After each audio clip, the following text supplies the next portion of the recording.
What a beautiful song. I didn't want that to end. It was so nice and relaxing. Thomas, welcome to AVA Live Radio. Hello, how's it going? Very good, thank you. I was kicked back and I had my feet up on the desk. I was just so nice and chill. That's always nice to hear, isn't it? Yeah, thanks for that. That was a great. I feel revived now, like a new energy. Tell me about your music. Is this what we can typically see from you, or is it eclectic? What do you have going on? um, well, I sort of prefer to. I've got a couple of releases. This is from my only album that I've got out. I've got a couple of more that are coming out soon, and Hmm.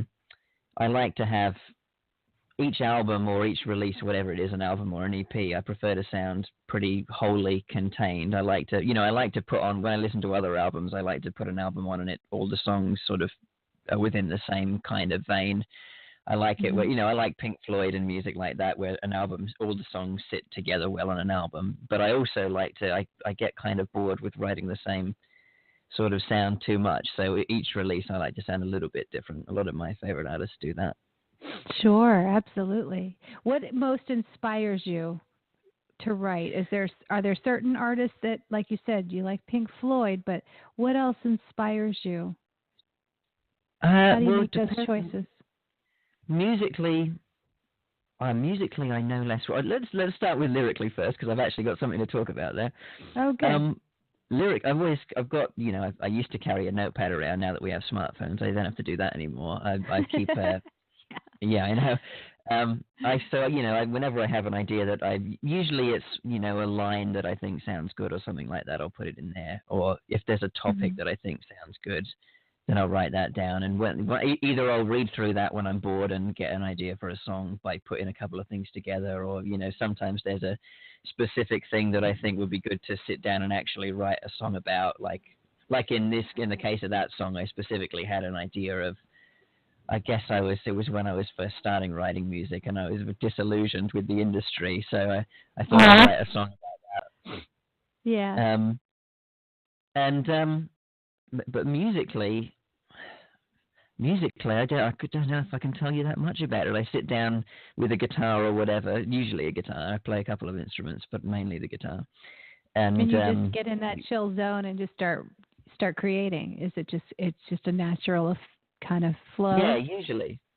Very rarely there'll be I really like somebody else's song, and it'll make me think. I wonder if I can do something like that. But Right, I yeah. don't like to sound too much like other people, so I try and avoid doing that. Of course not. No, not at all. But I don't hear anybody else in your music. So I think that you're managing that well. You Oh, know? thanks very much. You're welcome. You're welcome. The the music art itself is something that I guess when you focus on just the music, it's one thing, but then the side that has the business tied to it, which you kind of have to choose to embrace or completely not, right? But you kind of Yes. have to if you want to make it a career. What do you feel is the most, like the largest hurdle for you when you take it out of the studio and out of creation and you actually start to shift into that other side of releasing the music? What is the biggest hurdle? I have two very specific hurdles, which are that firstly, that last guy you had on talked about this as well. Sorry, I've forgotten his name. He said, and I completely agree, that one of the main problems that I presume every artist faces is that it's really hard. I think that as long as you aren't making really, really bad music, every kind of music has an audience. But finding the people Mm-hmm. who want to hear you, finding your audience is very difficult to do sometimes. It And is. it Yeah. has the returns get better and better. The more people you know who like what you do, they tell more people, and etc. But getting those first few contacts that are important to do that and getting out initially, I think, is a big problem, and especially also because if you're somebody who's just starting out, you don't really know who to like. I've been in bands, and we've paid for promotion, and then the promoters don't really do anything like, Right. or they say Yeah. they do, and then but they can't give you anything to show what they've actually done, and then you've just wasted all that money. So it's Oh hard my not gosh. knowing who to trust, and things like Very that. true. That's very true. Yeah, We're actually posting, we've been posting on our group page about things that are going on like that, because it's so sad to see it, and it's very frustrating. And like you said, it just creates this terrible, terrible barrier between the people in the industry that are doing a good job and, the music artists today.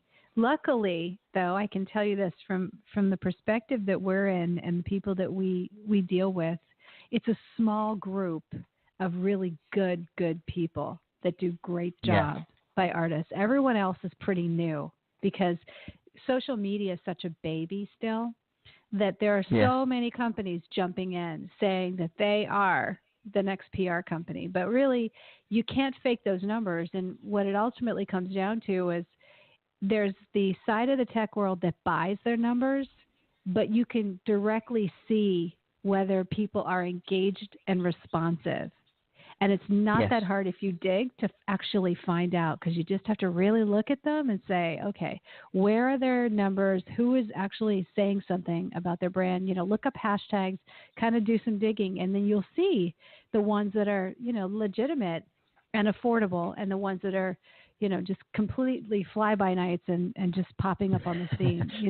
We try yeah, our best to, warn you guys about stuff like that as much as we can. And I know Lou Playa from Reverb Nation is a big part of that with us, because he does over 2,500 opportunities through Reverb Nation. And I speak to him about once a month about, it always comes up every time. Oh, the big thing is if we believe in somebody and they say they're going to launch an opportunity and they do it and then they don't follow through, that's the worst thing that can possibly happen, yes, because that's their brand. You know what I mean? But they're in that situation all the time.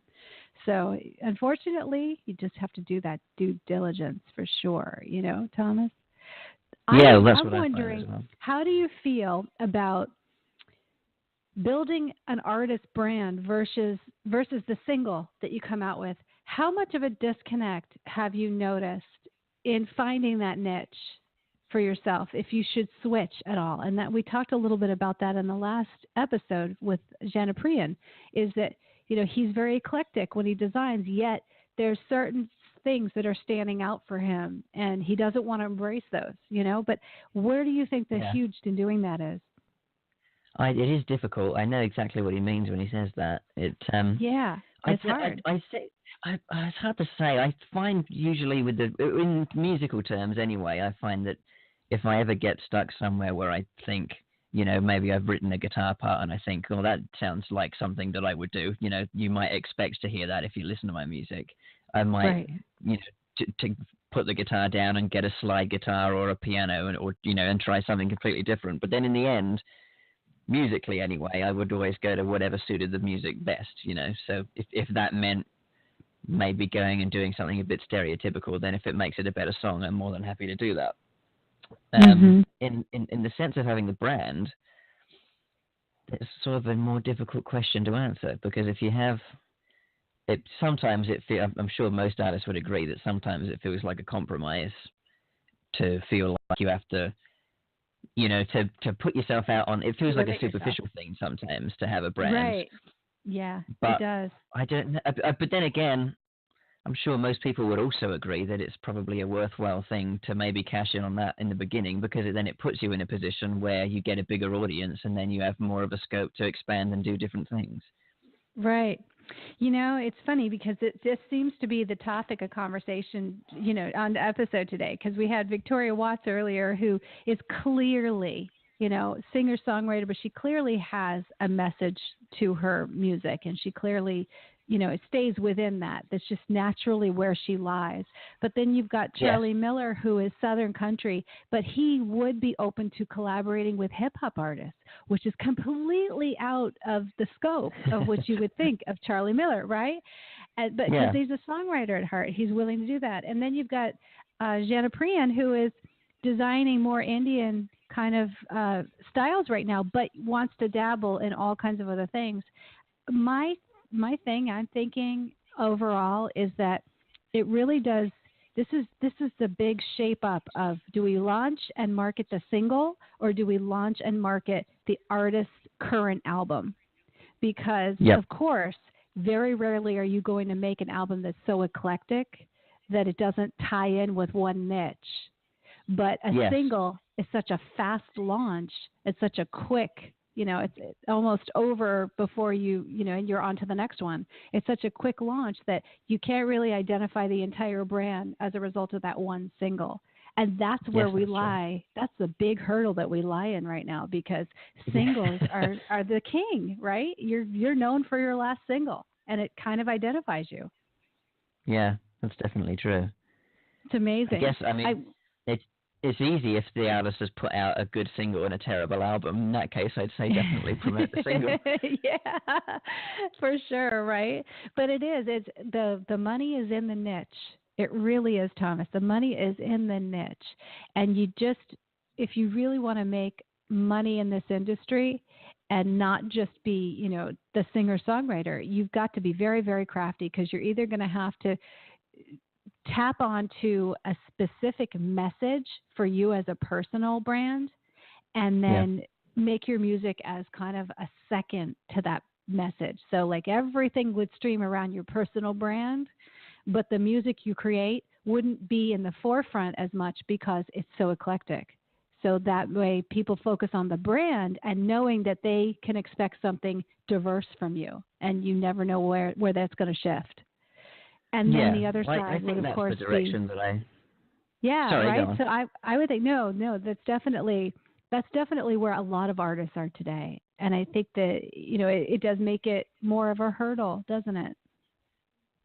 Yeah, well, definitely. Yeah, I think I would lately, specifically in the last maybe 6 months to a year, I've probably been moving more in that direction that you are talking about. But not consciously though. I think just by nature of the fact that, particularly with what's going on politically around the world at the moment, that seems to be something I think about a lot. So it ends up in my notes a lot, and it ends up in my songs a lot. I like that, though. I like that. I do, because I think that you have to talk about what's really happening in the world today. And you don't necessarily have to stick to one sound either. I mean, think of an artist that you know of that's in the mainstream, or that has been and been respected over the years, that knew how to transform themselves, that for being transformational. In other words, they were able to shift and rebrand and really pull it off. And there's a lot of them if you think about it, right? Yeah, well, I was just immediately before I started talking to you, actually, I was talking to one of my friends on the internet about David Bowie. And, nice. I love him. It's a real shame that he died last year, but since I then, know. everybody's been talking about him all year. And what I always end up saying when I get into a conversation about him is that, although, he did exactly what you're saying and changed up his entire style more than most artists, definitely. But what I always think is, although he's got about 4 albums that I really, really like, and then I don't like at all anything else he did. But I really he's exactly what I think of when I think of what an artist should be, because I'd rather have somebody out there trying something new and making albums I don't like than that they make the one album that I did like over and over again. Right. I think you're going to see a lot more of that, as we move forward. I think that most of the PR companies, they're trying, and of course record labels, they do try to manipulate the artist into just having one sound, because they want to categorize you. But I think we're finding more and more that building a brand for an artist is not about the latest song that they put out. It's about what the artist actually stands for and what they like to write about. And I think you hit it right on the head with that. Yeah, right. I'm much more in tune and supportive of saying, okay, you're an artist that here you are, this is where you live, this is what you write about. And it's not one sound that I'm always going to get from you, but it's the person that I'm absolutely going to fall in love with and want to follow and watch as you grow. And I think that brings us back to what everybody's advertising today as being to know how to tell a story, because it's the story that we can follow, and it's the story, not the end result, that we actually want to be part of. Do you agree? Yeah, absolutely. I mentioned, I think, in the pre-interview that we did that You sure did. all of the bands that I like, exactly what you're talking about, is a person who has, or usually it's a primary songwriter, but it can be the whole band, who has Yeah. one specific. It's always about empathy with the artist. So if the artist has one very strong idea, in my case, I would say it's the idea of empathy, which is a nice little tie-in with that. Um, Yeah. God, it sounds so egotistical saying that. I wish I hadn't said that now. No, no, But I've got to absolutely go on. not. Um, but that, but the sound change. All of my favorite bands and all of the bands that seem to have staying power are bands that change up what they do musically. Like I mentioned Pink Floyd earlier, but Elvis Costello I really like, and he's extremely well known for doing that. Even the Beatles, the most famous band ever, they don't sound as. But people think they do. But they've got a few albums where they sound like those early '60s Beatles, and then they change up every album after that. There you go. You see? Yeah, it's been going on in history. It's always been happening. I know it happened. Look at Madonna. She was one of a huge, huge entertainer, right? But she used to go and seek out. She used to kind of know those music trends were going to happen, and she used to go and seek out the very best producer of that. Yep. So even when she transformed into like an EDM kind of more electronic sound, she sought out the best DJ producer that was so hot, and she did a whole shift. And she got a new look, new videos, the whole thing shifted, but she had an album of it. And I think that that's the only thing that indie artists are finding hard to do. Is it's difficult and it's time consuming and it's also very expensive to put out a lot of the same music to support that direction that you're going in at that one moment. You know what I mean? But it is happening. It's happened for years. Yeah, well, I definitely agree with that. Yeah. And I don't think that being empathetic, that's seeing things in the eyes of another. That's a great thing to be known for. That's not egotistical. That's the capacity to understand people and relate to them and be able to write about what they're feeling. And you know what? You're given an artistic talent because you're blessed to be able to do that. There's a lot of people that can't, and you're given this talent because you're supposed to be the muse that puts the music to our life stories.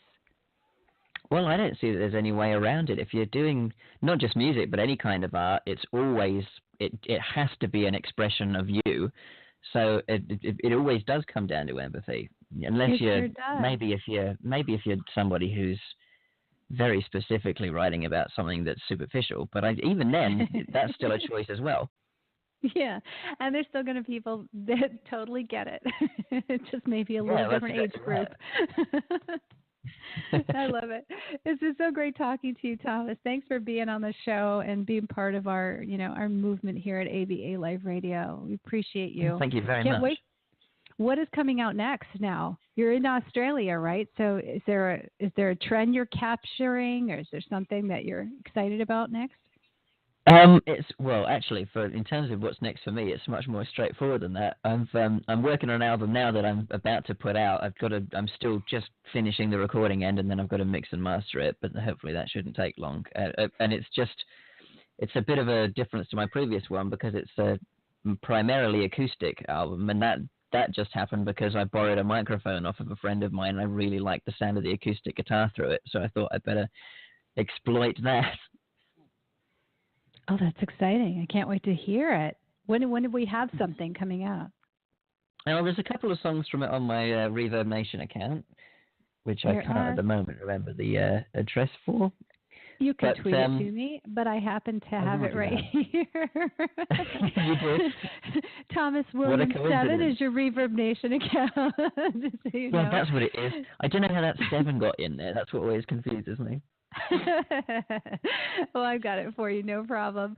Thank you so much, Thomas. It's great to have you here. Thank you. Pleasure.